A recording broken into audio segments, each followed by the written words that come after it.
Alright, okay, welcome back. This is now lecture 4 officially starting, and the good news is the GPU run, that is a good time, and also basically we have an interesting lecture in front of us, bridging lots of the material we had led yesterday and many questions to some interesting material around more theoretical aspects.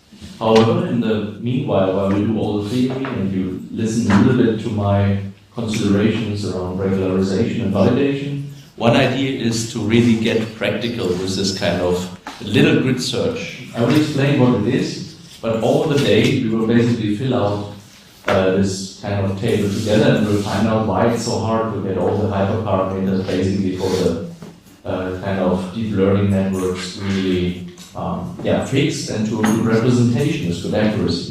It's not that simple like last week where we had the SVM with just a couple of kernel parameters. So this is of course a much more higher complexity we have in deep learning. However, the situation is not so hopeless as we will see when we go through the material today.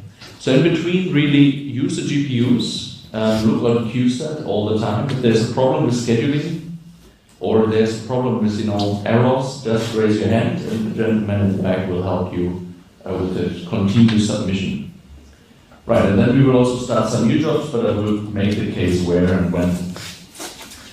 So the first thing we realize is basically there are lots of challenges when you train deep learning networks. So yesterday the architecture of the convolutional network is a little bit related to the data, is a little bit related to the kind of features or patterns you expect, or data that you have, like the channels we have in remote sensing, so they're kind of 220 spectrum channels, bands we can use in terms of feature detection, so just use that basically in the data representation. And then create a network. This is the architecture. Although we have seen the architecture is not given to you, so it's something what you have to find out, experiment with, it's still a topic which is, let's say, relatively easy compared to what we will face now. And these are basically the two most important aspects if you want to do machine learning, because both of them, regularization and validation, cure overfitting. And in particular, deep learning networks are very sensitive to overfitting for many reasons. Mostly people use too small data with a big deep learning network. Right? This is one cure of overfitting. Then the other one is usually that the complexity of the data is just not, let's say, so complex as a very big deep learning network. So in many cases it makes probably much more sense to reduce it, or use techniques that we will now learn as part of this lecture of saying you do regularization. So you can have a bigger network, you do weight loss, weight dropouts, weight decay, things we will talk about, and then you basically have a much more robust network. And with this you prevent overfitting as well.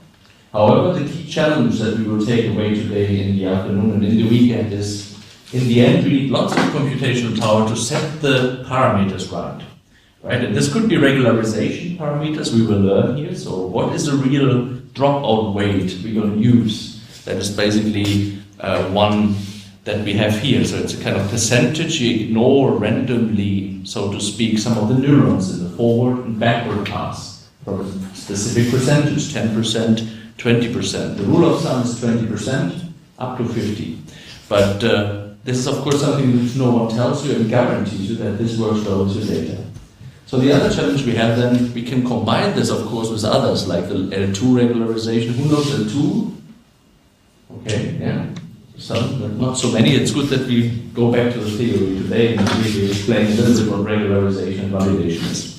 However, we have also here the idea of you actually penalize large weights when you do basically L2s. And with this, that explains basically why you have always this very small numbers here. But we will see how that materializes. However, these need to be searched. We call that hyperparameter search. And if you remember from yesterday, we had lots of other parameters as well. So kind of what learning rate we have to use and so forth. Not regularization in this sense, still interesting. When we now look in, goes basically validation, that's the main purpose. Right? Validation is model selection, so taking the right parameters in order to really go in and getting the right regularization parameters or any other parameters. And in the SVM, last week, if you remember, we had this nice grid search very simple, but now we would have a multi-dimensional tensor in a way to get all the parameters with all the different combinations. So you end up with so much computing time as you explore now with the GPUs, which is infeasible to do. Right? So you rather than here in practice can think about methods like particle swarm optimization, things which will leave the tutorial because it's not really an introduction in topic. But the full-blown grid search usually is impossible to do, and we'll come to the point basically at the end of this kind of aspect. However, we include here and there always the neural network and the convolutional neural network in order to get faster results, to get it practical to you. Right? So the key is not having just theory, we want to do it practically. That means we do also neural networks while we wait here in the Leuven to be scheduled on the convolutional neural networks. The principle is the same, right? Or weight decay and weight drop and so on. In this sense, we can nicely show that in the neural network and directly schedule here in Ghent and actually show that here and there. And of course, in between, the goal would be that at the end of the day, we fill that here together basically with a grid search on GPUs. But we have to see how we get scheduled, right? Apparently, this is still a challenge where Ken is just working on. Okay, let's go in the practice. Who has heard from regularization before? Okay, that's good. Right, who is using regularization and modeling? Okay, good. Yeah. Maybe just Ken have some. Is it Rinch, Lasso? Which type of regularizations you use? Yeah. Lasso, okay, yeah. Also Lasso. Lasso, okay. Mm-hmm. Yes, elastic net. What? Elastic net. Ah, elastic net, interesting, yeah, okay. Also Lasso. Lasso, okay. So it's known partly that this is a very important technique, so let's dive a little bit how we basically come back to this. So the exercises we have already now checked. Check again the GPUs, that's a very important theme today. Always again use that. Look if there's something wrong, because as you know from yesterday and from today, it will take some time. Alright, so the problem of overfitting, that's a key challenge, and although we had this already last week in the theory, I want to repeat just the key essence of it. Right? And this is it's a very important topic in machine learning, that's why it can be never enough taught, can be never enough discussed. And also here, when you think about what you do then when you have your deep learning framework, used with an architecture, that's what you mostly do. You tune it, fine-tune it.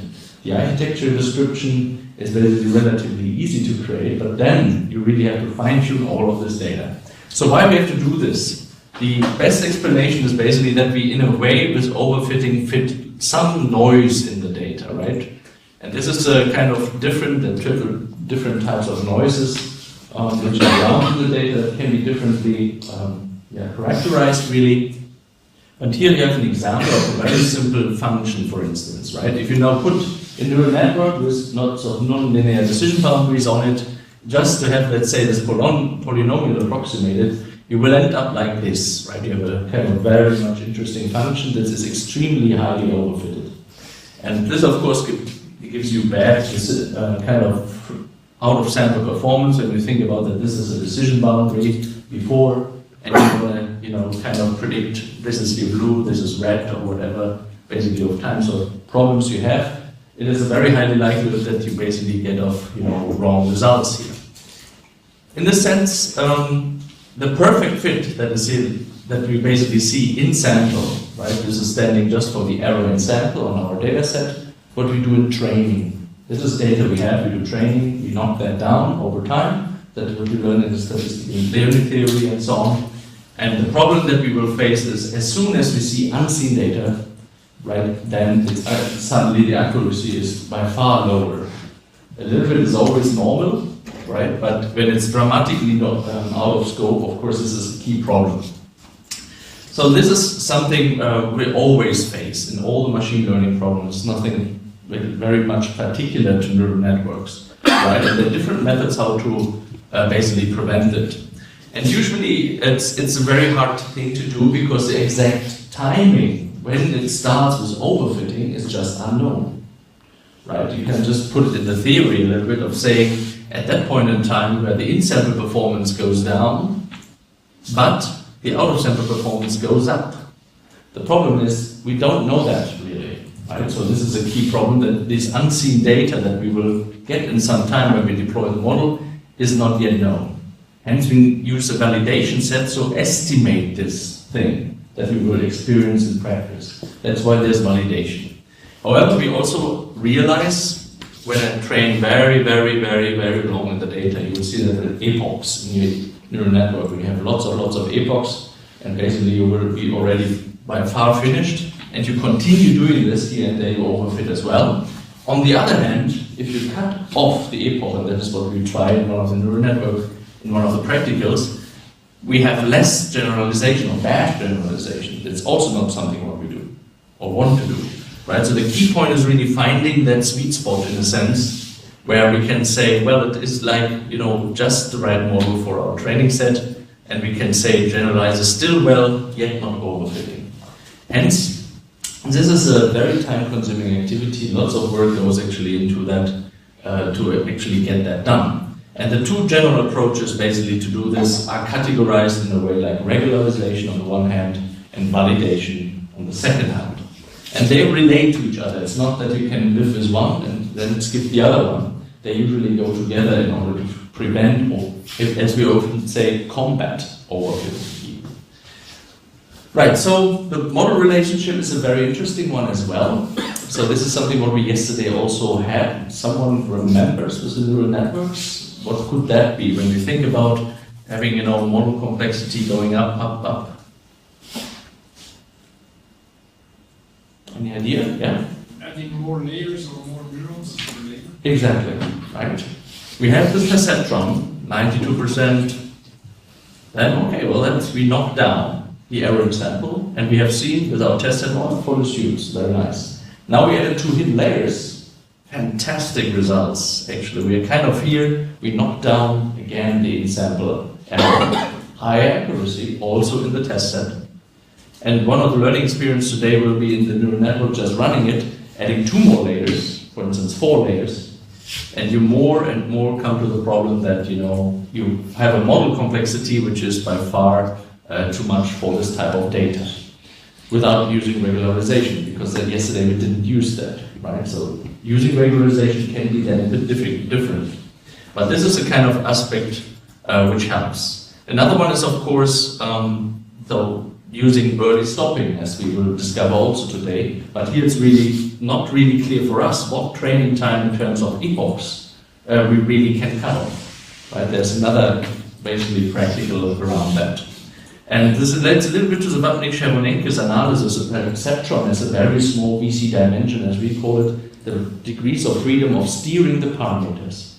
As soon as you have the kind of freedom of getting parameters chosen, you are basically in danger of doing overfitting. If there's less parameters to do that, like the perceptron, very easy.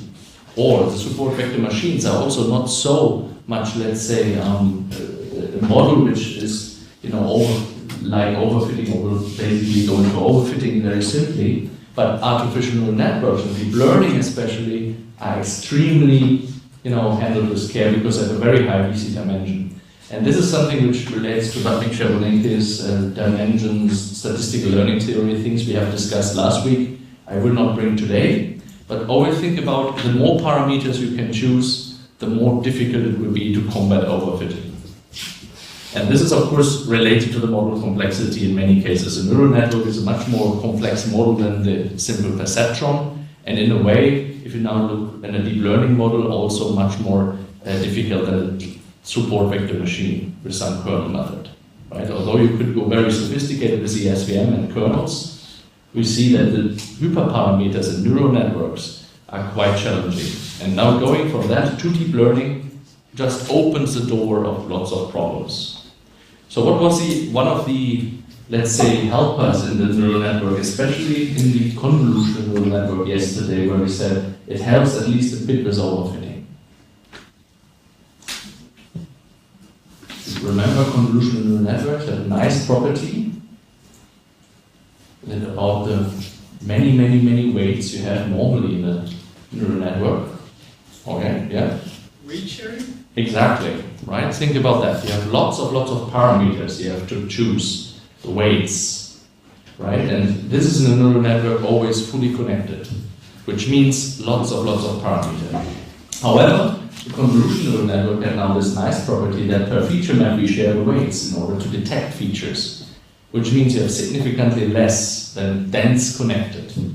You have different feature maps, admittedly, so we add again a complexity, but still they are just connected, and if you remember, also significantly downsampling them in turn in terms of getting smaller number of neurons. The smaller number of neurons throughout big architecture then will successively reduce the number of weights and automatically, inherently combat overfitting.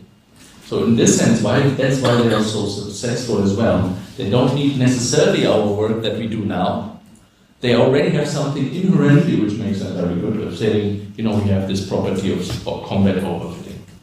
So this is not really a regularization technique, it's kind of an inherent regularizer if you want, just by having basically this addressed, right? You see that the model complexity, instead of adding hidden layer is all dense connected, we add more and more layers, but still the layers are kind of properly organized. They have some regularization function of getting not fully more to extreme model complexity because we do weight sharing as an example, and then max pooling is another example, another type of layer. Right? Although it looks very interestingly when we look at the convolutional neural network from yesterday, it is still very interesting to see that although it's very complex, it looks complex, inherently there are these simple models. Then we will play around a little bit with early stopping, and this is now again an example in a way when you think what you have a third dimension to this grid would be now, for instance, epochs. No one tells you now, when I give you a new data set, do you do 600, do you do 1,000, 2,000 epochs. So you have to start somewhere, usually here and there, and then you have to evolve and see, did I get better accuracy when I, have more epochs to learn? Usually that's the case, where you would think. But on the other hand, we have seen yesterday, sometimes you just do have too much epochs and don't improve in accuracy, so you can cut also. And too much or too less would be also not good. So you basically have a third dimension to this grid. And now if you think about the other aspects, learning rate, we discussed stochastic gradient descent as some steps of doing the kind of derivatives and the down into the minimum function. Another parameter we put, so 4-dimensional. And think about this is all need to be done with all the combinations that you see there.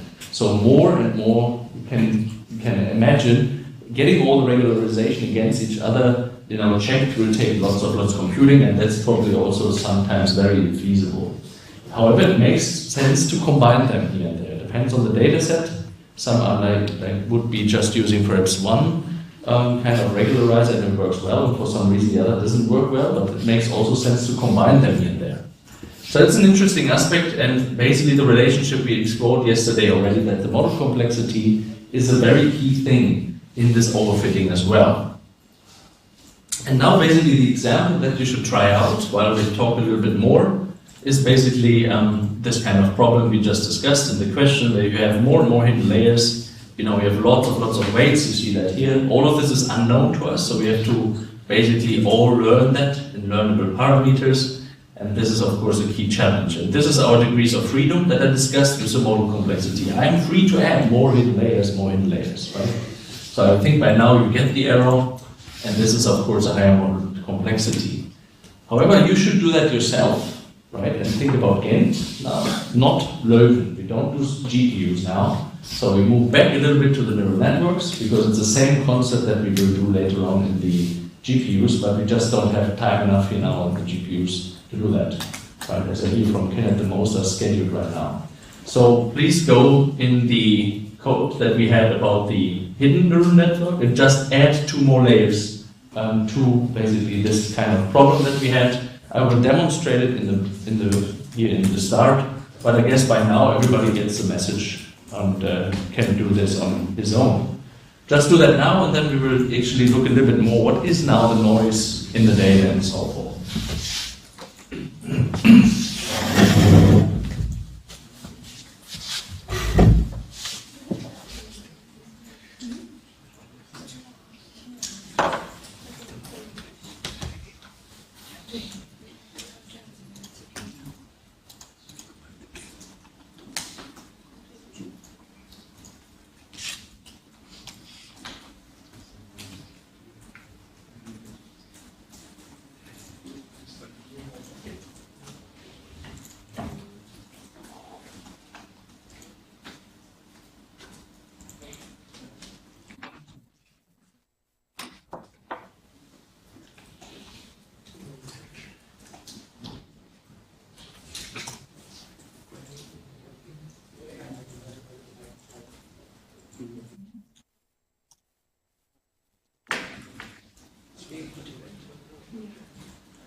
And if you have problems in submitting, again, raise your hands, right? If you don't find the file or have problems with editing the document. Essentially, you can even copy and paste the two layers that you add in order to create your own better models with 4 hidden layers.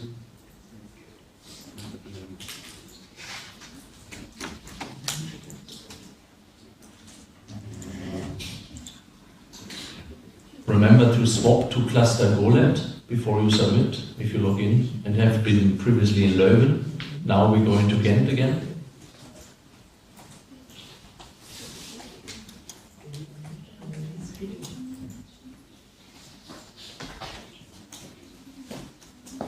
They're looking at it. Yeah. So the K40 nodes are running, the K20 nodes are not running, or are not picking up jobs. No, okay. They're looking into it. They're just afraid of the complexity.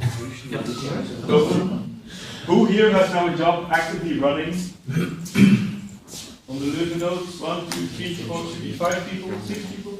More? Okay. Then maybe it's already being solved.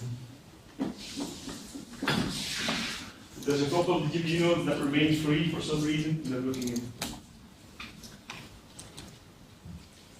Okay, so when you log into Ghent, you remember the first thing we always do is swap module swap cluster roulette in order to pick our cluster.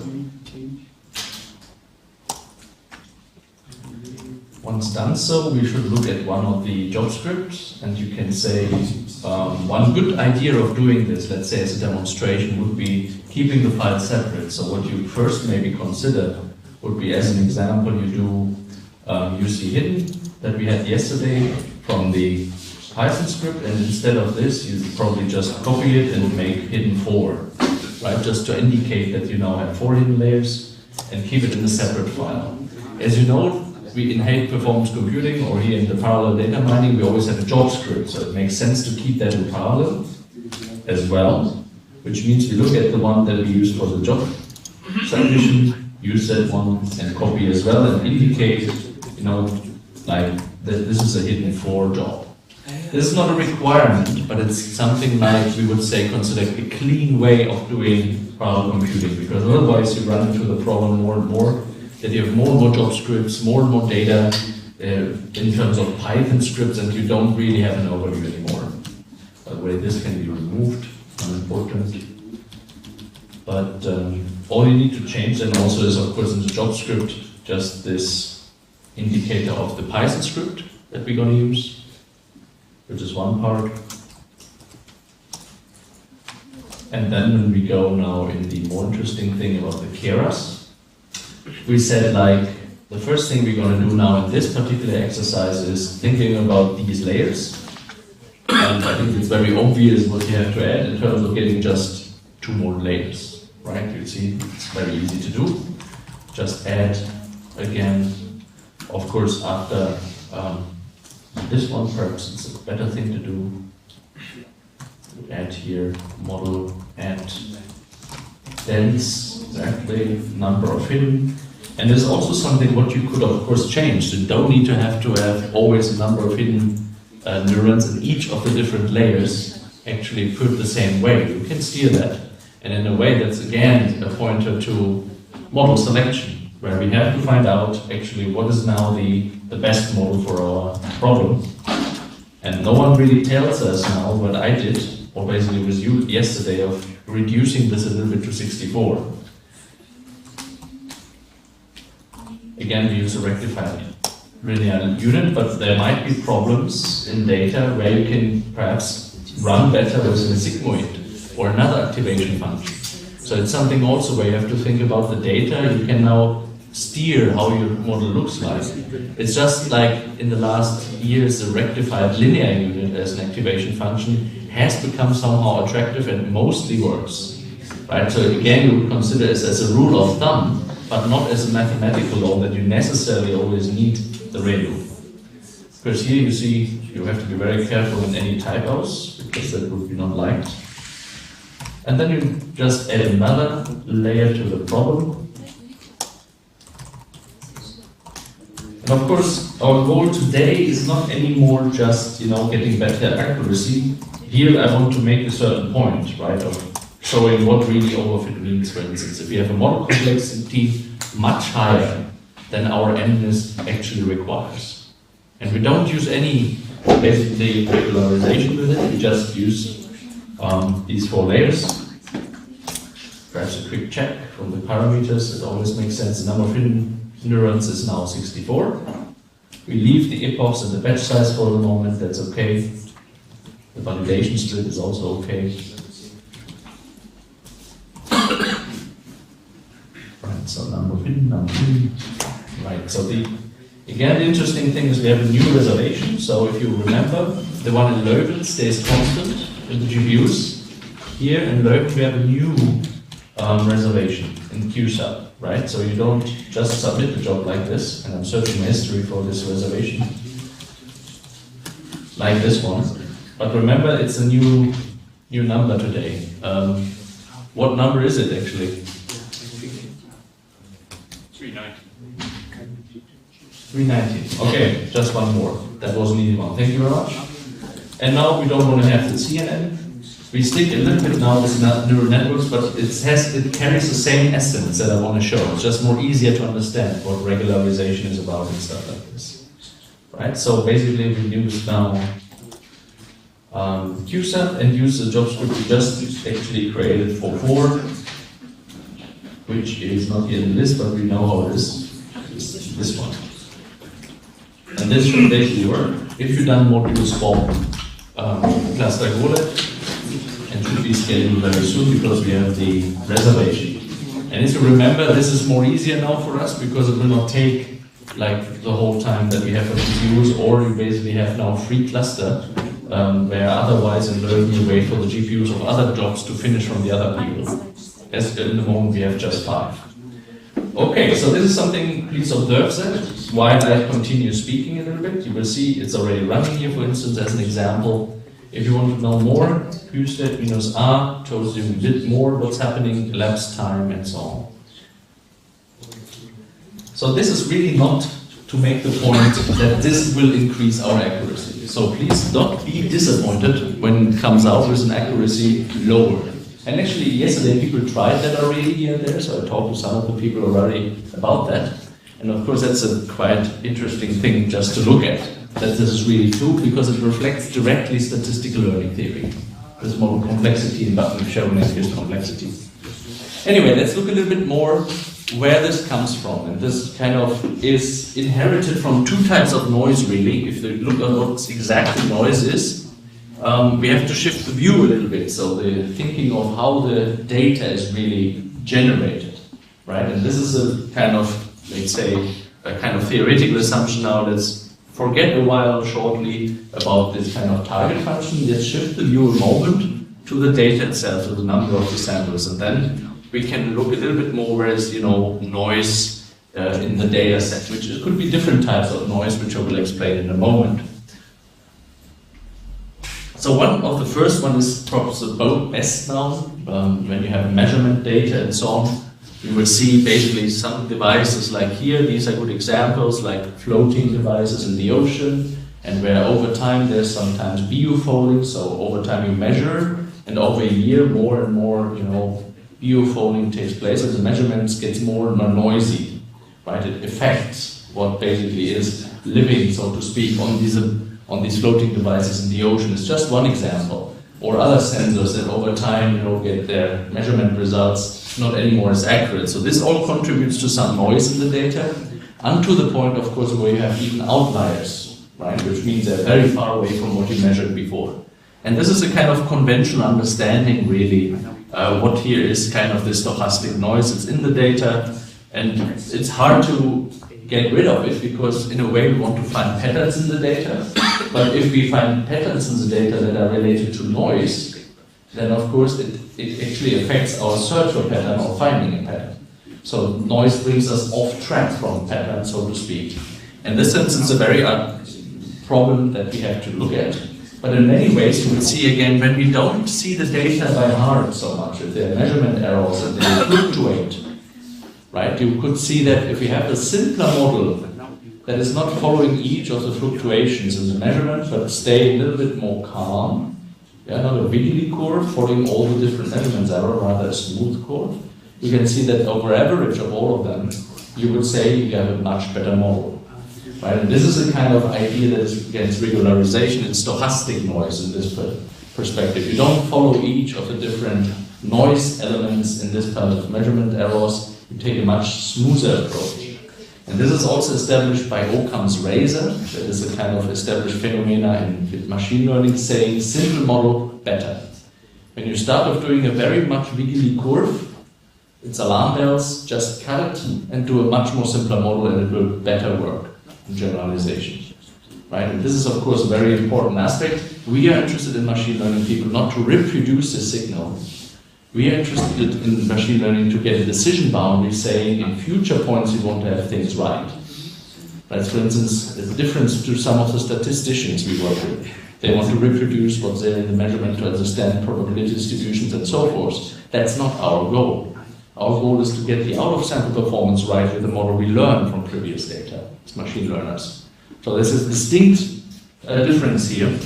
And of course, by doing this in terms of learning, you get easily off track and think, oh wow, it's an extremely hard target distribution and target function to learn. However, it might be a measurement device which is just old or so. So this is kind of the stupid stochastic noise, if you want, in terms of the reality, which is outside there. There's also an unreal kind of noise, which is kind of this kind of deterministic noise. And this has a little bit to do with this unreal thing of thinking this is just a model complexity that I cannot catch. And let me explain a little bit what that means. So this is again the other side of the equation a little bit when you think about that we had the remote sensing data set yesterday. With 58 classes, we have mixed pixels and lots of things to be done where now GPUs are looking into. Tackling this now with a perceptron would be the idea of deterministic noise. In other words, the model cannot capture the complexity of the data. Right? The perceptron was just one linear decision boundary, for instance. How in the world should just a simple model like that, which would be basically this here. Right? This would be now our perceptron where we try to approximate a function that generated this remote sensing data. So you can see that's again the other type of noise. It is just noise for the perceptron. The data is too much, not capable of any modeling, which means we also have to, of course, do the degree of the modeling concerning to our data in order to basically combat overfitting in this sense. So here and there, we will see how that materializes when we go more and more through the theory, but also the practical will show it more and more. This is an interesting aspect to study. Right, so these are basically now the two types of noise which cause, in a sense, this overfitting. What is the general impact in learning? I mean, you basically have seen that yesterday partly, those that have experimented a little bit. I think there was one that had, for instance, already added some layer. You see the accuracy drop. And when you now look on your 4 layers artificial neural network, you will basically see that the accuracy will significantly drop. Hence, deep learning, just by adding layer and layer and layer, will not help. Right? That should be the key essence of this exercise. Deep learning is more elaborate than this. Just not do more and more layers, like 20 layers, and when we learn everything perfectly, as you yesterday found out, for convolutions, for image data, you have a specific property. We will find out this evening with LSTM, long short-term memory. You have extreme interesting properties in terms of sequence data, time series. Just as a counterexample to the images, right? Deep learning must not be always images. It's just that this course we wanted to have a clear focus, which was convolutional neural networks, or is. But we show you also a little bit a kind of view outside with LSTM models, LSTM cells, and memory having then other properties which are the same way, where you stack up recurrent neural networks. However, they also have the problem of overfit. Everywhere machining is this problem. Right, so that's what we already discussed. with the model complexity, and as I said, we did this last week, so I don't want to go in all the detail. That's why I gave it just a quick brush up for those people that perhaps not every day look into the theoretical considerations behind it.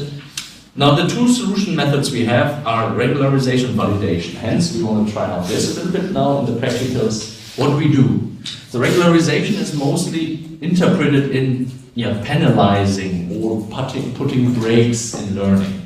Right? As I already here said, the weight decay is basically inside the algorithm. It optimizes, and every time I optimize in these steps, I really penalize them by a very small degree, especially those which are very large in weight.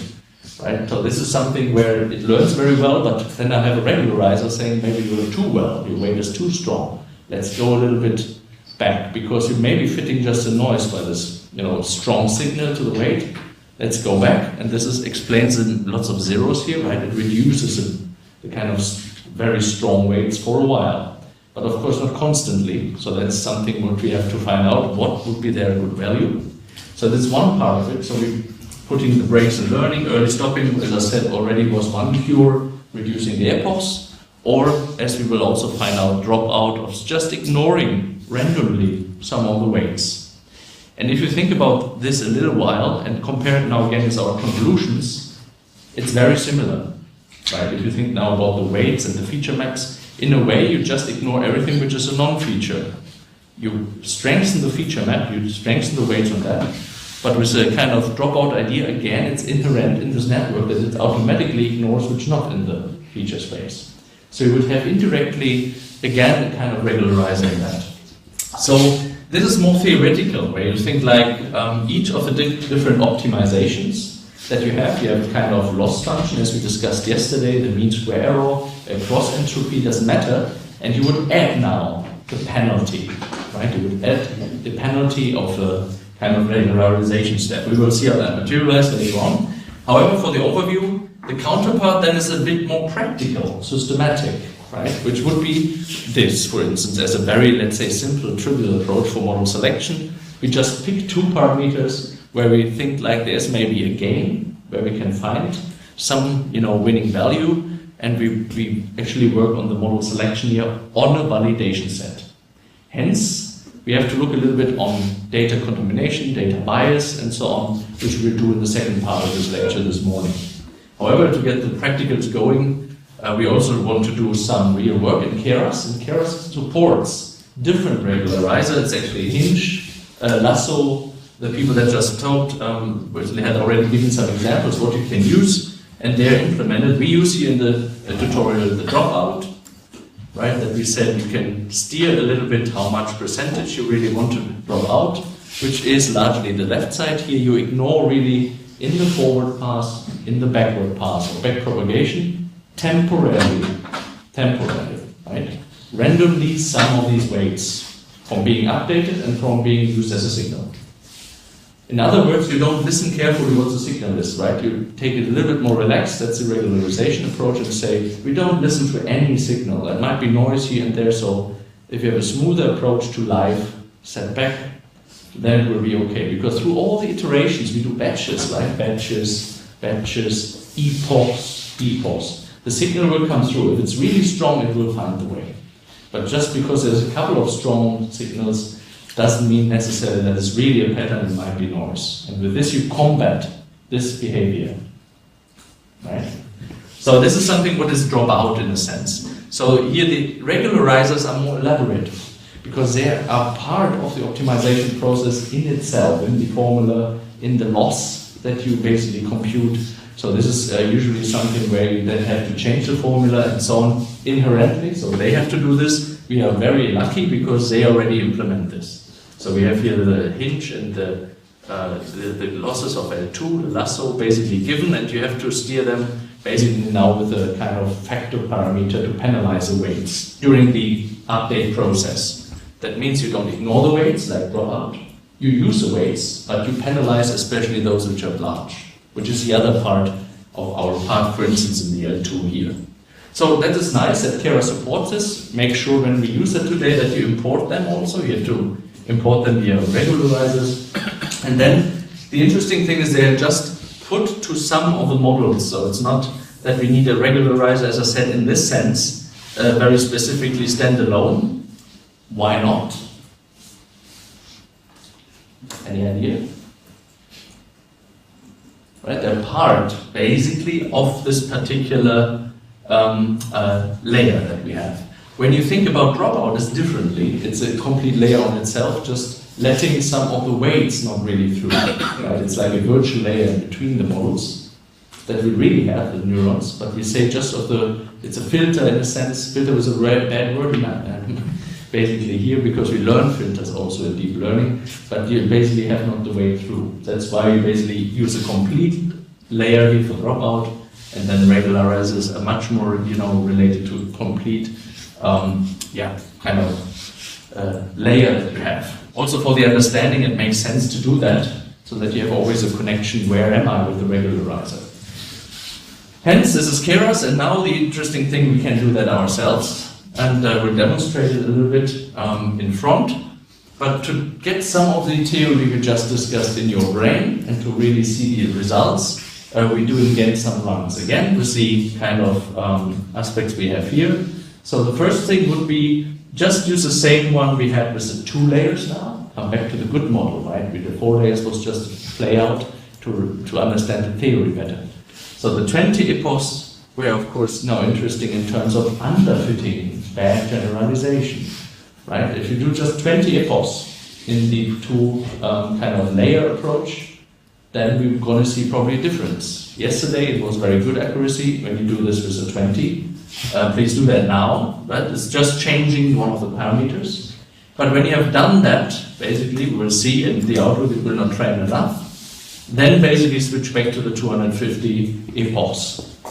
It's a very interesting aspect, and you can absorb this a little bit, and this would be the idea looking into the output. If you look in the output of these, you will see that the training accuracy should be basically above the test accuracy. If it's not the case, then you underfit, right? And with less epochs, the neural network has no chance to do the updates correctly in the weights, and with this you underfit. This doesn't help us also with overfitting, because now we have another problem to deal with. Hence, there's a connection, right? So what is the right number of epochs? In order to do that, there are kind of small additions. I will also demonstrate it later on, but just here for you as the additions that you basically have. You need a parameter saying how much percentage, right? So this is kind of a percentage, like 30% for instance. You can pick what you like in a sense, right? Because we'll come later to this research. And basically what you do is just adding here a kind of layer always behind the activation function, right? The new weights basically are computed, they're going through the nonlinear function rectified linear unit, and they face suddenly this dropout. So some of them will survive, but 30% are unlucky, right? They will not surviving and going not through in this one backward-forward pass randomly. That's how you can interpret it, right?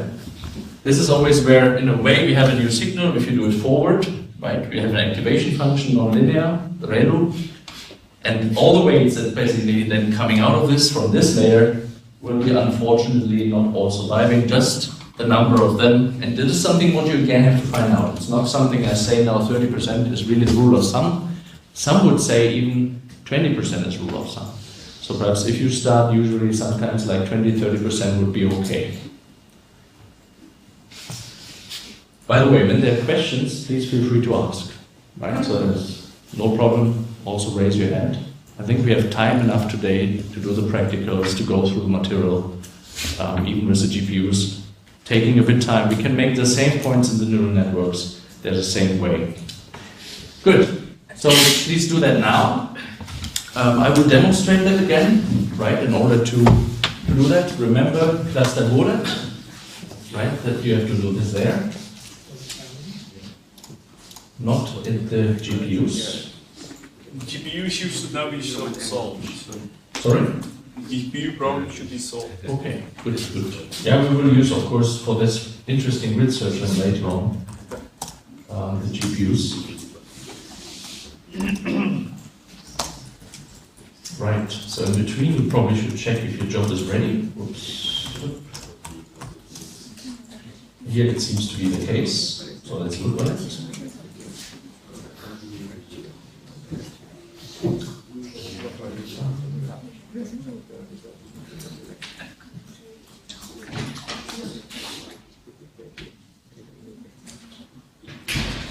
Just checking if I have renamed it. The problem is I didn't change the name. It's also a good idea to do that usually. If you changed, to 4, for instance, it would be easier to find. But it doesn't matter, the output is there anyway. Just have to find it. You can do ls-l-r-t. Okay. Nice. Yeah, so good. Yeah, drop the board. Oops, yeah, /lrt. Yeah. And the one you want is the last. Yeah, exactly. Orders like type. Right. Interestingly, maybe just as a side remark, when you use TensorFlow, it's usually shown in the arrow. I have no exactly why that is, but just you can check always which kind of backend you really use. And when you look now in the more, that was now the kind with 4 hidden layers. You see that basically in this overview here. A dense layer, dense layer, dense layer, and you see all our funny, interesting hidden layers here. So we use 48,000 samples already for training and validate on 12,000. That's a key consideration in our second part of the lecture. So we use validation already inherently to get this good accuracy. And now we go through the losses. That's not so important. So basically you can go to the end. There's where the interesting things happening, but you see already how the accuracy usually is dropping.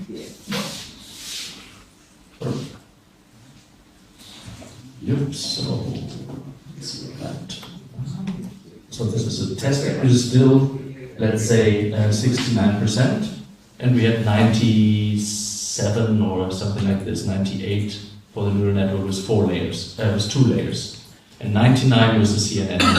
So you see it's a little bit dropped, and if you add now like 20 layers like you would do in deep learning, you will see it will drop and drop and drop and drop. Right, so this was the kind of last exercise that you see. And now we do this thing what we want to change, which is here a little bit already prepared. This is a weight drop. So first we have to go to the Python script and add this percentage. Right, you're saying drop out 30% of the weight should be ignored. If you like, you can do 0.2, you can do 0.4. Usually it doesn't help if you do more than 50% weight ignoring, because then you don't really do learning, right? That is a bit too much from the regularization approach. So just add in your 2 hidden layer script, basically this 0.3 as a dropout. And if you want here, basically, after each of the activation Riedel, we now use this interesting dropout technique. Just adding here one, so to speak, virtual layer, acting for us, basically, to ignore the 30% of the weights. Randomly. And this has really an effect on the forward and backward pass. Right? This is important if you remember yesterday, the back propagation, the forward pass using the signal, backward pass updating the signal, or the weights. Alright, so that should be basically it. Of course, I would suggest also that you do another job script, so copy again the one that you use for the 2 and put a new file. Like for instance, we're done with the 4, but we want to then do the one with a drop. And basically you don't change anything, you just should change the name, that's what I just forgot, that was confusing. And then of course a Python script you execute. Right, get to the drop. And then the same way we submit that, again using the reservation. Whoops.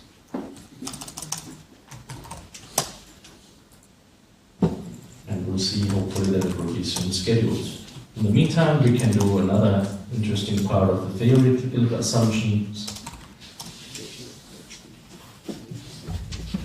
Unless there are any questions, right? So everybody could do that. Is there someone who could not submit the dropout? Okay, that seems to be pretty obvious. Okay, there's a problem with dropout. Yeah. An issue with the Python script. I'm running it in an interactive session, but it says the name dropout is not defined. Is it possible you have to import the dropout module? Ah, yes, yes, exactly. Yeah, sorry. Of course, it's something you need to do in the job script itself. It's a technique, or basically another Python aspect. It has nothing to do with the job itself. But indeed, we have to look and import that in this particular script. No, a little bit of big resolution for me. So,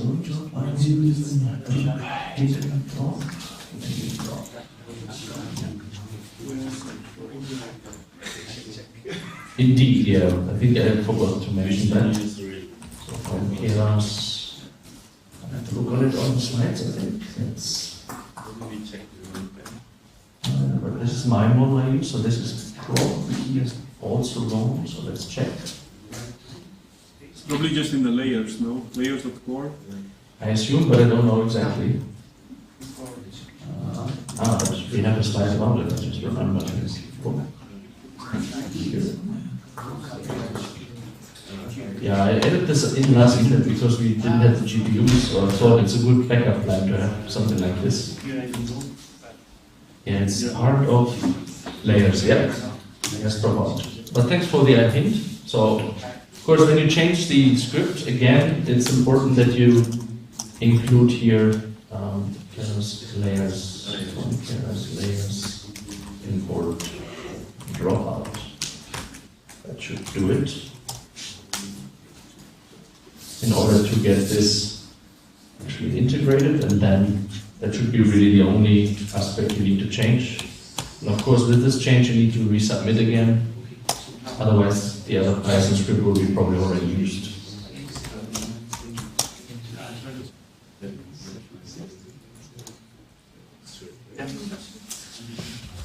All right. So this was more a Python programming issue, in a sense. Someone has problems, submit it, and works. Yeah, so there's no one with problems or so, please raise your hand.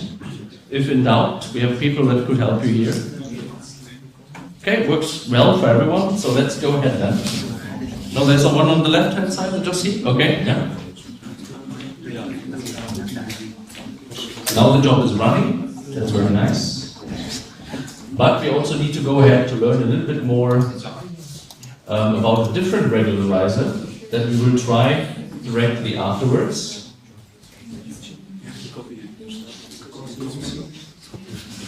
And relates also to our group assignment. So everybody has probably submitted, so let's proceed a little bit to the next exercise, which then means we also want to do that in our neural network. Right? So basically now we are back to the aspect of our remote sensing use case. We switch now perspective again away from the MNIST to a more complex setup. And here, of course, we have the same idea, right, that we basically have in the neural network, just explored the same way you can do this for convolutions. Of course, we see in our example, if you remember from last time, it was a 3D example here, right? So basically, we do that in a 3D fashion, just ignoring also weights here and there on feature maps. So it's the same idea, percentage ignored. Hence, how we do this is largely the same way. We prepared that for you already, so it's inside your script already. All what we have to do is to switch the model, right? So you see that the dropout you just yourself programmed in your job script. This is now already there, but all you have to do is basically use this different model. If you remember, yesterday I told you we use a standard model in the Python script for the remote sensing convolutional neural network. So this time we're going to use a different model, which is already defined in the upper part of the script. right? And this is nothing different from our network we had yesterday. All what we add, as you can see, are dropouts. One consideration, right? So the same thing we just did in the neural networks, we now do in the convolutional neural networks. However, if you remember, what we also have to do, we have some specific percentage to say we need to add. So here, I think is 0.0 in your files. Here we, of course, now, which means largely don't do dropout. And basically, what you have to change here in this particular case is go to 0.2, go to 0.3, right? And this is an interesting aspect. And by done so, there should be the Python error not coming. We're saying dropout is not included. I think there it's already inside in the import statements. Right. Before we do this, basically, there's also the idea of using this now together with another kernel I just have basically introduced you already a little bit with Keras. But we will also combine it now with the L2 regularizer and say, okay, well, this is just another model we have to use, right? So basically just a model in this terms, and you see here are the kernel regularizers inside, right? You see here's a L2, we load that from the Keras package I already introduced, and then we have this kind of regularization factor that we also have to find. Now the point is, these are now two different models, hence you cannot use both models at the same time because they have different regularizations. And your task is now to change, basically, according to this, your current model, and according, basically, to this, your current model. Right? You can, for instance, just use this prepared one, so that there's a little bit of learning experience with it, because if you just give it to you and you don't have to change anything, then basically just copy-paste and then there will be nothing in your brain. Now the idea is that you use, basically, for instance, you can copy-paste that part that you have in your Python script, or you just add here kind of a different name and add these regularizer inside it, so that you know where, for instance, it makes sense to put that very close to convolutional, as we discussed, right? And then basically submit it and make sure you both set the dropout fraction and the kind of factor from the dropout. However, what we want to do is we want to do it now together. And this means we all use different values for that. And I assign now basically over time, all over the day, for you, some that have been in machine learning course know that already, right? We did this at the end of the day because SVMs were very quickly to compute. Now the problem with GPUs, it takes longer, half an hour to do that. We will start early, and then basically you get an assignment, each of your group, which specific values to pick. Okay, that will be now the exercise and the tutorial. So we start basically with a team here in front. I think you two are one team, right? And you will have 0.1 and 0.01 to compute, right? So remember, this is the L2, right? And this is the dropout, the percentage. So this we have. Then to the left, the two ladies, or the gentlemen together, I don't know, your team. Right? So you three are one team. Okay, then you please take the L2 0.001 and the 0.1 in terms of the dropout. Okay? And afterwards, when the job is run, we fill that now together. We have not enough teams to fill everything at once, so if someone is finished, please raise your hand and then tell the value and you get a new assignment, right? So that we over the day do some productive work. The left-hand side, you're the next team, you know the game, right? 0.0001 and 0.1 is dropout. Remember, don't do this one after another, right? It's in the moment in the file, a little bit, for you a challenge. It's not just using that model that is there, right? You either pick one and have to modify it to bring them both together in one Python script. That you learn a little bit where you have to apply them. One idea could be copy-paste dropout and then add them manually to this. Of course, don't forget setting also these values. So we're combining two regularizers here. And hopefully we get something good out here in terms of accuracy later. So the next team, I go in front. You basically are this cell, okay, you're 0, 0, now I should start to the something, basically, almost, and you're 10%. Then we have that one. Start on the right again. You want to be alone or together with this two gentlemen? Yeah, as you like.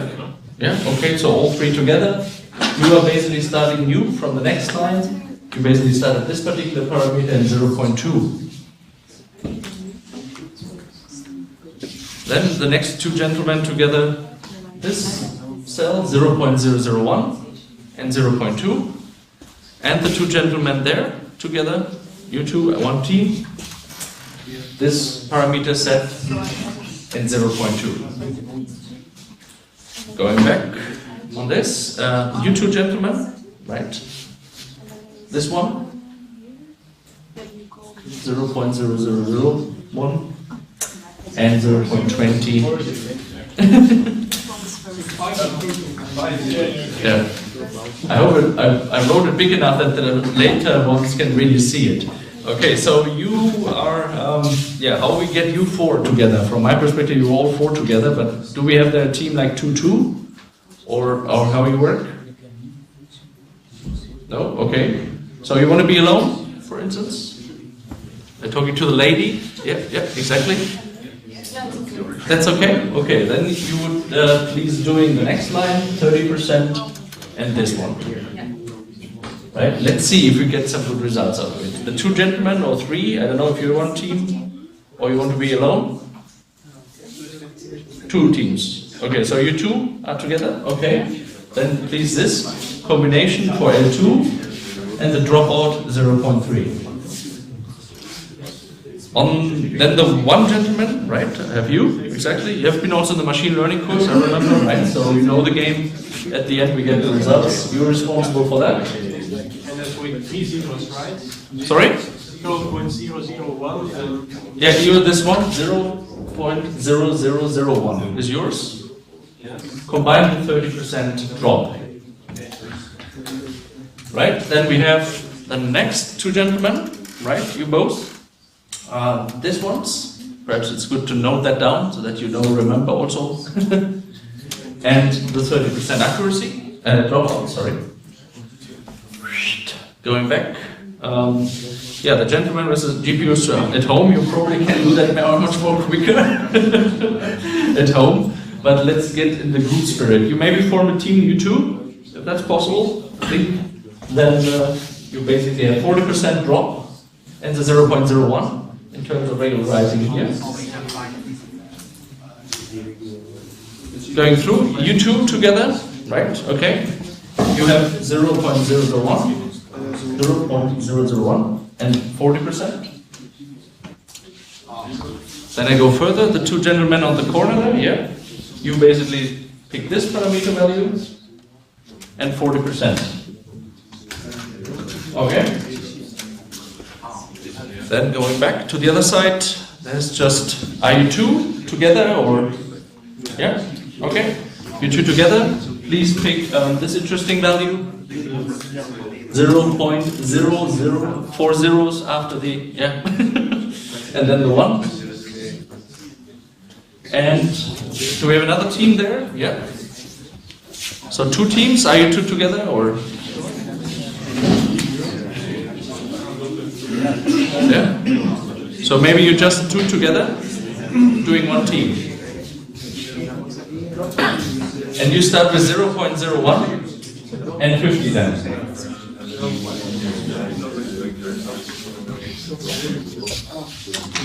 Alright, once more, remember again, we're combining now two models here. That should be the learning experience. If you're at home, if you want to do the tutorial alone, you can always use these ones also and play around with it. But now to really understand where you have to put the regularizers in, we do that a little bit on our own, to learn a bit. And also how you do the modeling.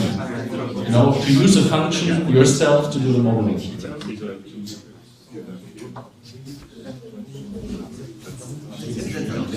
Nobody has issues setting your GPU job to run? Yeah, probably first implement, right? Okay, good. So, what's the status, everyone? So we have here now who has submitted the job with the two regularizers together already. Okay, that's quite sound. Alright. The others that have a problem also, please raise your hand. We can help you if it's a Python problem in programming, an editor problem. I usually use VI here. Of course, please use the editor you like. Right? You can use Nano. It's what my students love normally, or even Emacs if you're used to it. That's not the point of the tutorial. Okay, so for the sake of time, we have to go ahead a little bit, but you have the slides to download, so you can really do a little bit this practical things for those that have not yet submitted. But if you have not yet submitted, perhaps it's good to raise your hand, right, so that we can hear that the two gentlemen can help you. Because we need your values.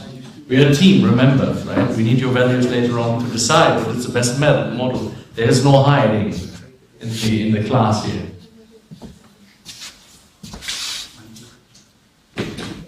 Right, the way we continue is having another kind of interesting, let's say, view here with a kind of movie, but I would like to put that basically for your homework. It just summarizes very nicely the idea of the different regularizers, and of course, think about it. It is really something which is something to explore on your own, depending on which data set, right? So there's something which is quite nice. For the sake of the time, I don't want to show the video now, because last we also had to do the GPUs this morning, we started later and everything, right? So please still, I think it's an interesting video to look at, and then just, check how you can basically relate to this. Take basically all the regularizers, apply them also to convolutional networks and so forth. Right, so the next part of the lecture is more about validation. So the next part you did was the regularization. Now we do the counterpart. What you already basically with me here do now in front. We validate our model, performing model selection. So who knows exactly what validation and what's the purpose? Okay, that's not so much. It's good that we include then a little bit of the theory that we had last time again, just to get a new feeling for it. Of course, right now what you have to look at is actually you use that already. Right? We have here the kind of MNIST data set from yesterday, and what you see, validation split 20%. So inherently yesterday, without talking about validation, we were using validation already to do proper modeling and to get high accuracy. Right? That's another consideration of that, especially out of sample. Because you could be very much fooled then when you not do that on the validation set in sample and the training error, and when we go on the test set, it would be very much lower. The way you do it is basically you put it in your model fit. Hence, it's a different approach, very much different from regularization, right? It's about data we're talking about now. So basically this means we have some validation set to be considered of 20% of the training data. The test set data we throw in the corner. We don't care that in the moment, right? The training has 60,000 samples and 20% goes to validation. So this is again no mathematical rule to say 20%, but it's a rule of thumb, take 1/5 for validation. If you have data enough, that's another part, right? Of course, this could be here and there a problem that you don't have data enough, so we have to talk a little bit about the aspects in that context. But if you see here what you got out, basically, yesterday in the MNIST data set, in the convolutional neural networks, we have exactly done that. We cut the 60,000 training samples into 20% just used for validation and model selection. So we look a little bit into it, what these processes really mean, in order to getting a feel for it. And then you will see the test accuracy out of sample, so to speak, with our test set was really 99%, which was very good for this toy data set.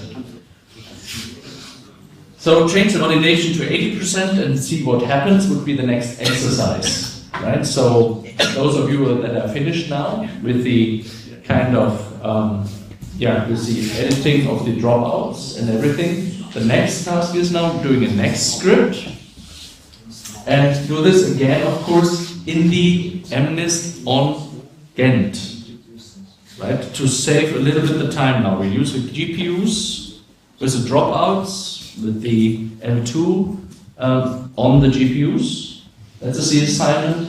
Now we go back to Gent and use it on the MNIST dataset.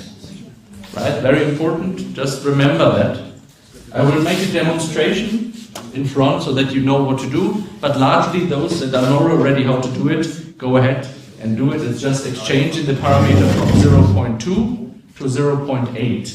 And this is a problematic thing now because we will explore that then we have far less simple samples to train on. But that is something what we now link to the theory before we really, go to this. And it relates a little bit again to overfitting, underfitting, and so forth, and it will make a point of it. But first, it's important now to think we're not anymore in Leuven again now. We use the system in Ghent, right?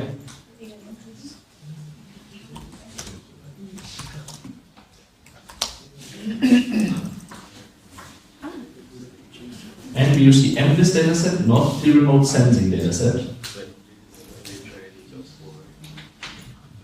And I recommend, for instance, you could do another copy, perhaps, on your, first of all, maybe the job script, where we said, okay, it's the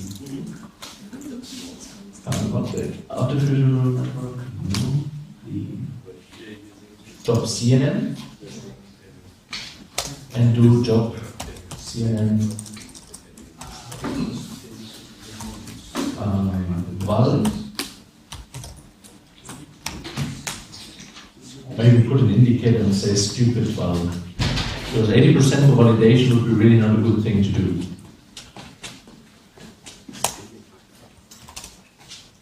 And then we copy the same thing for the Keras, MNIST, CNN, that's this one.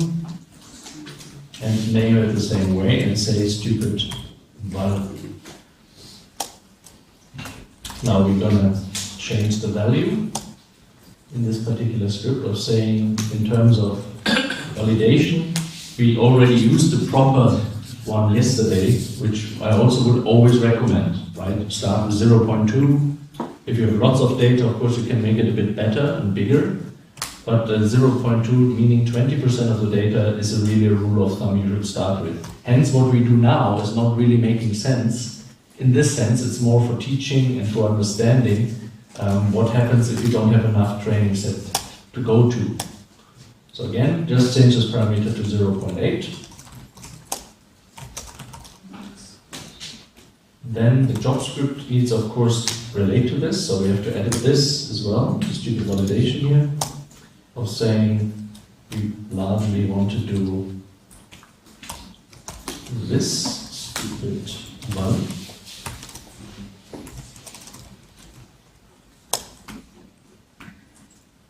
I have to rename this. I just realized that we put it in small letters. Of course, we want to have it in big letters.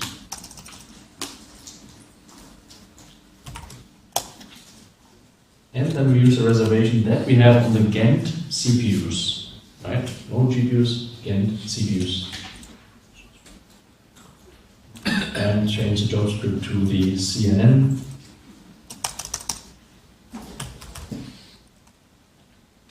And then the stupid validation approach we do here. Right, this should gonna work. And the schedule, very good.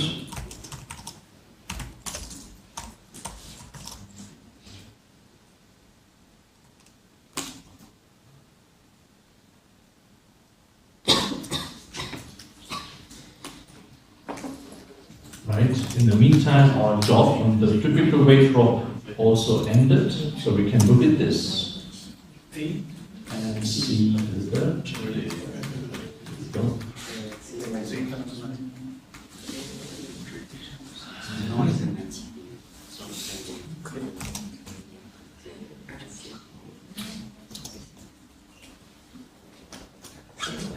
Okay.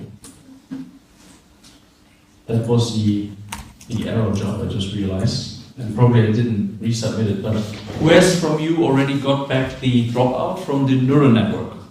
Right, which accuracy? Have you looked at it? 0.97. 0.97, right? Now think about it. Yesterday, the neural network was not that high, right? It was almost 96, 95. and lower with our forwarding layers. But with the regularization now, which we just guessed the parameter, right? We didn't do a proper search here. It's something like we guessed, we're already going towards the CNN now, which is very nice in a sense. Still the CNN had even better 0.99%. That was a learning experience that you even basically now have gained something with a great dropout. Very good. Okay, so what's left? We submitted the job for the new edition where we think like this is what we want. With the validation set, we have to wait for that. Let's understand a little bit what that really means. Right, again, when we revisit overfitting, we said there are two approaches for it. Regularization, I think everybody understood by now. Right? We penalize a model, that should be in your brain. You always have to do this if you do proper machine learning. This differentiates the expert from the beginners. Just using a bit modeling, just using any model as VMs, doesn't matter. You can put artificial neural networks, even random forests have regularizers inside. Something I cannot cover here, it was a different model and ensemble runs and so on, which are all helping here and there in overfitting and so on. So validation, let's go quickly through it, is differently. It has to do with the noise and so on, the impact. If you remember, what we now do is basically we kind of getting a hint what's happening out of sample. Right? We get an estimate of the out of sample performance by doing so. And largely this has related also to a problem that when we take model decisions, we kind of have an optimistic bias in the data, because this is also a learning process from the data that is not reflected in the data itself. And this is something we have to think about. So we know already from our practicals validation set, so we split the data into training and validation set. Right? This is 60,000 samples that we cut into 48,000 and 12,000, I think is like 20% as a rule of thumb. If you have here and there more data, it makes sense to put away as much validation sets as you can, basically, because then you have much better modeling. They all get contaminated with model decisions, right, around the model. And that's why it's important to keep as many as you can if you have big data. But of course, usually that's not the case. If you do supervised, you have the labeled data is precious. Right, so much for that.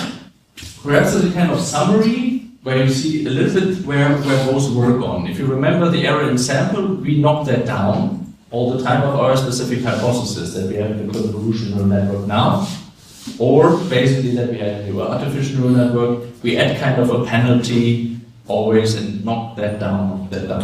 So what we do now is basically we need an estimate of this quantity that we don't have. The unseen samples, something we will never see basically, are there to stay. So how you can estimate that I'm getting better.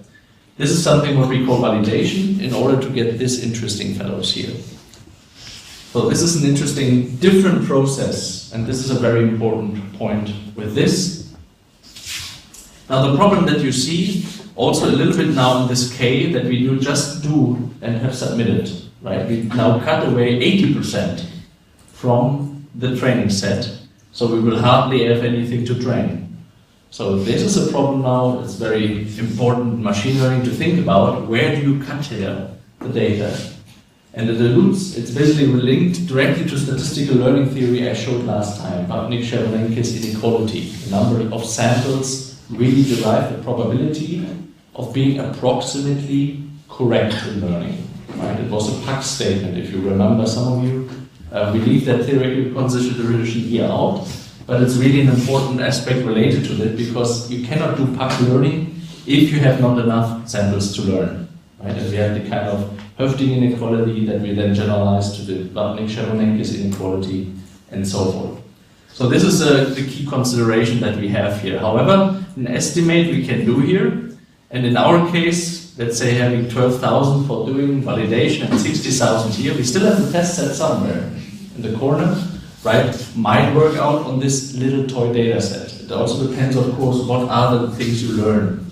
And what we kind of do is, we kind of trying now to get an estimate for the E out. How we do an estimate is basically this interesting mathematical quotation that we borrow shortly from statistics, just meaning the expected value.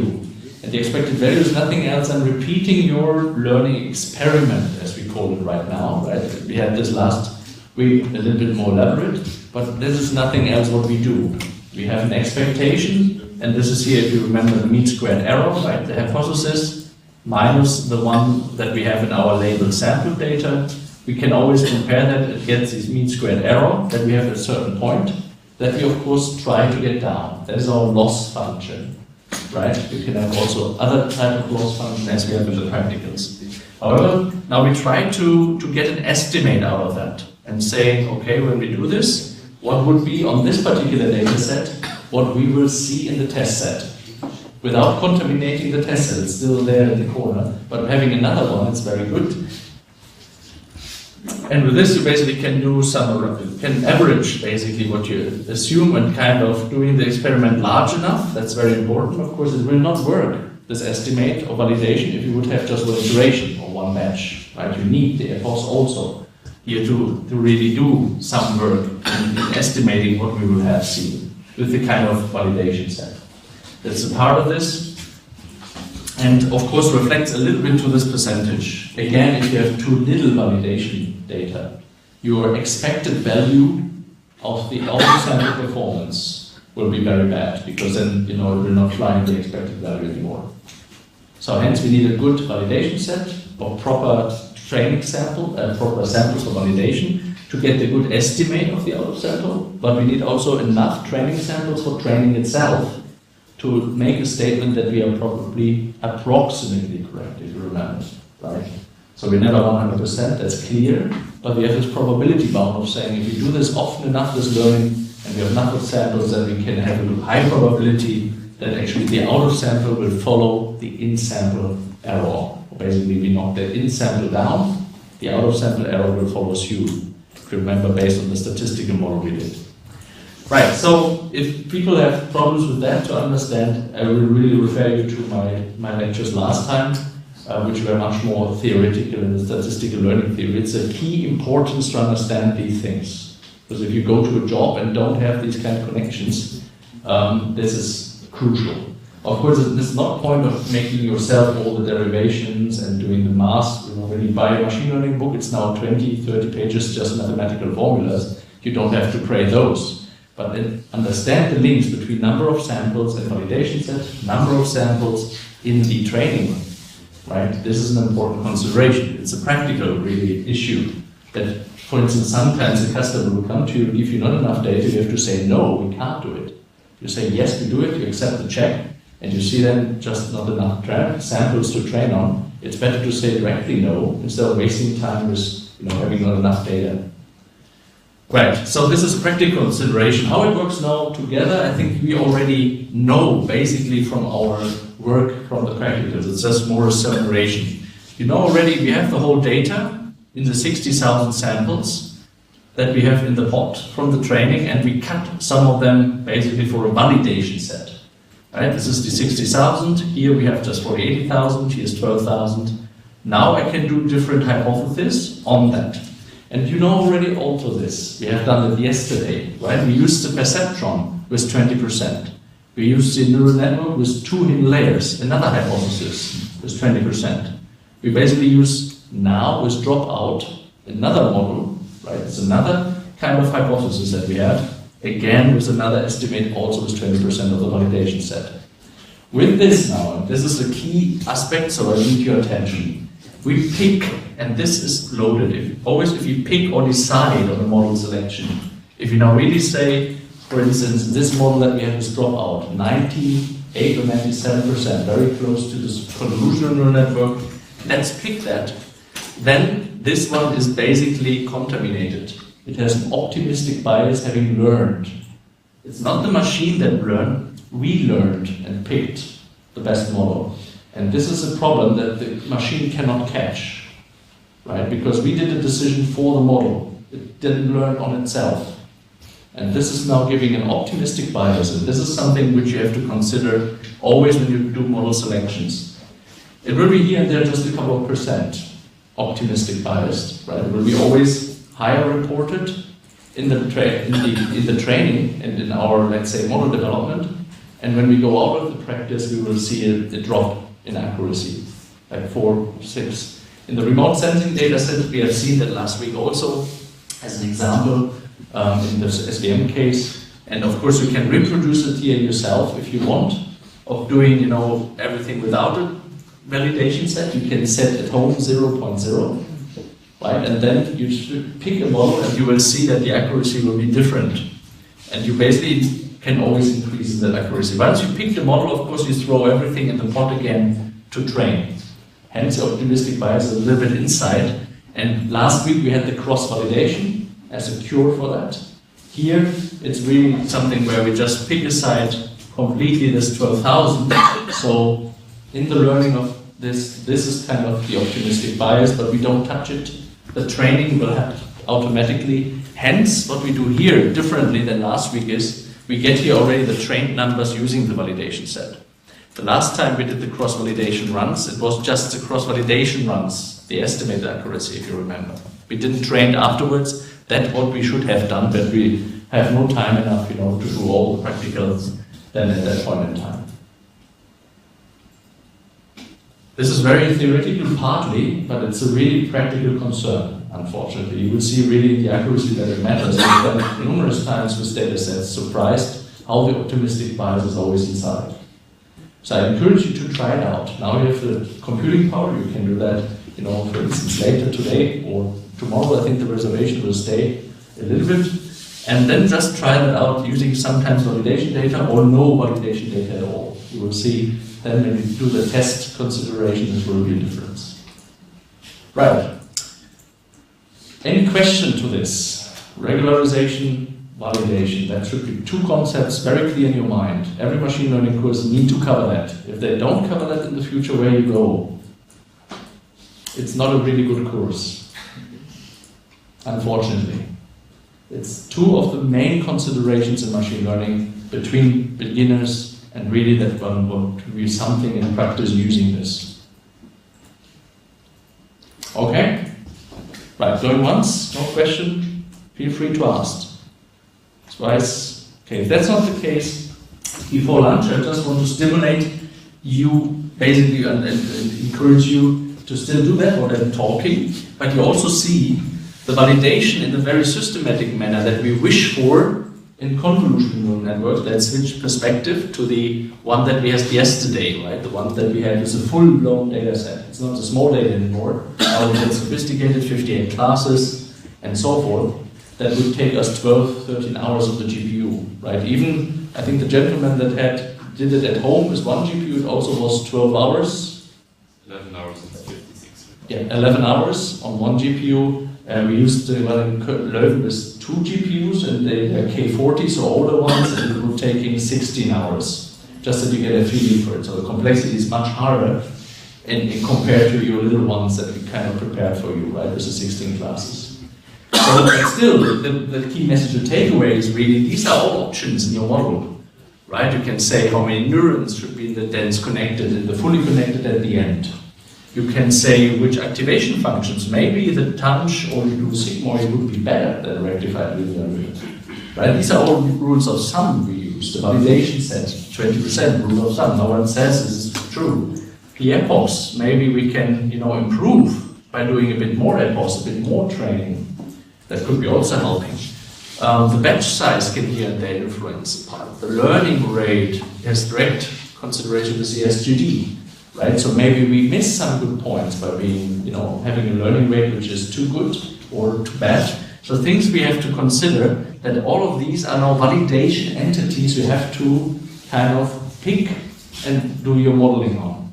And with this, there's lots of complexity of getting the right model. Hence, this is the most work you invest when you work in convolutional neural networks in practice. That will you face mostly how I basically arrange with these kind of different kind of parameters. This is just revisited from yesterday that you know how to tackle this. You go with a validation set, you do your modeling, you try it out on the validation set and then choose one. Then it's optimistic bias and then you basically go away and train on the training set.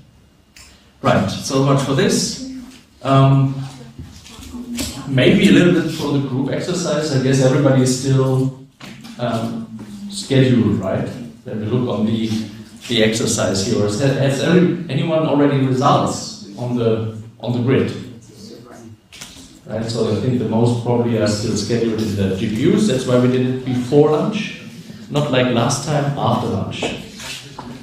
Just, I think, for a conclusion, this video would be nice to have before we go to lunch together. And then we basically know a bit more about overfitting in the field of deep neural networks.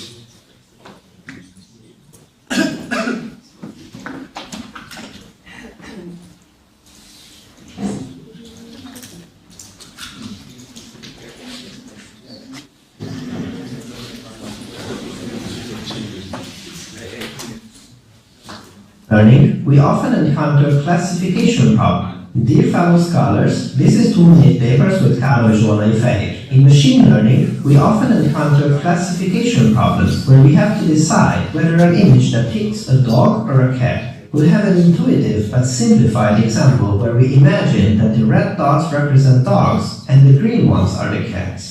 We first start learning on a training set, which means that we get a bunch of images that are points on this plane, and from these points we try to paint the parts of the plane red and green. This way we can specify which regions correspond to the concept of dogs and cats. And after that, we'll get new points that we don't know anything about, and we'll ask the algorithm, for instance a neural network, to classify these unknown images so it tells us whether it thinks that it is a dog or a cat.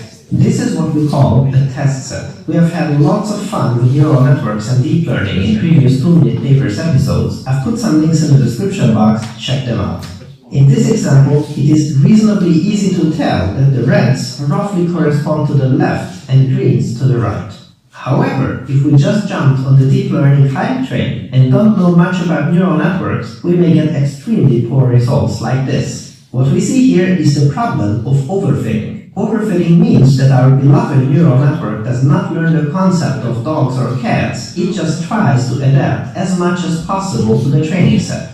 As an intuition, think of poorly made real-life exams. We have a textbook where we can practice with exercises, so this textbook is our training set. Our test set is the exam. The goal is to learn from the textbook and obtain knowledge that proves to be useful at the exam. Overfitting means that we simply memorize parts of the textbook instead of obtaining real knowledge. If you are on page 5 and you see a bus, then the right answer is B. Memorizing patterns like this is not real learning. The worst case is if the exam questions are also from the textbook, because you can get a great grade just by overfitting. So this kind of overfitting has been a big looming problem in many education systems. Now the question is, which kind of neural network do we want? Something that works like a lazy student, or one that can learn many complicated concepts. If we are aiming for the latter, we have to combat overfitting, which is the bane of so many machine learning techniques. Now, there's several ways of doing that, but today we're going to talk about one possible solution by the name L1 and L2 regularization. The intuition of our problem is that the deeper and bigger neural networks we train, the more potent they are, but at the same time, they get more prone to overfitting. The smarter the student is, the more patterns he can memorize. One solution is to hurl a smaller neural network at the problem. If this smaller version is powerful enough to take on the problem, we're good. A student who cannot afford to memorize all the examples is forced to learn the actual underlying concepts. However, it is very possible that this smaller neural network is not powerful enough to solve the problem, so we need to use a bigger one. But, bigger network, more overfitting. Damn, so what do we do? And here is where L1 and L2 regularization comes to save the day. It is a tool to favor simpler models instead of complicated ones. The idea is that the simpler the model is, the better it transfers the textbook knowledge to the exam, and that's exactly what we're looking for. Here you see images of the same network with different regularization strengths. The first one barely helps anything, and as you can see, overfitting is still rampant. With a stronger L2 regularization, you see that the model is simplified substantially and is likely to perform better on the exam. However, if we add more regularization, it might be that we simplify the model too much, and it is almost the same as a smaller neural network that is not powerful enough to grasp the underlying concepts of the exam. Keep your neural network as simple as possible, but not simpler. One has to find the right balance, which is an art by itself, and it shows that training deep neural networks takes a bit of expertise. It is more than just a plug-and-play tool that solves every problem by magic. If you want to play with the neural networks you've seen in this video, just click on the link in the description box. I hope you'll have at least as much fun with it as I had. Thanks for watching and for your generous support, and I'll see you next time. All right, we break here for half an hour. Also for the online audience, we will be back at 12:30. Thank you very much.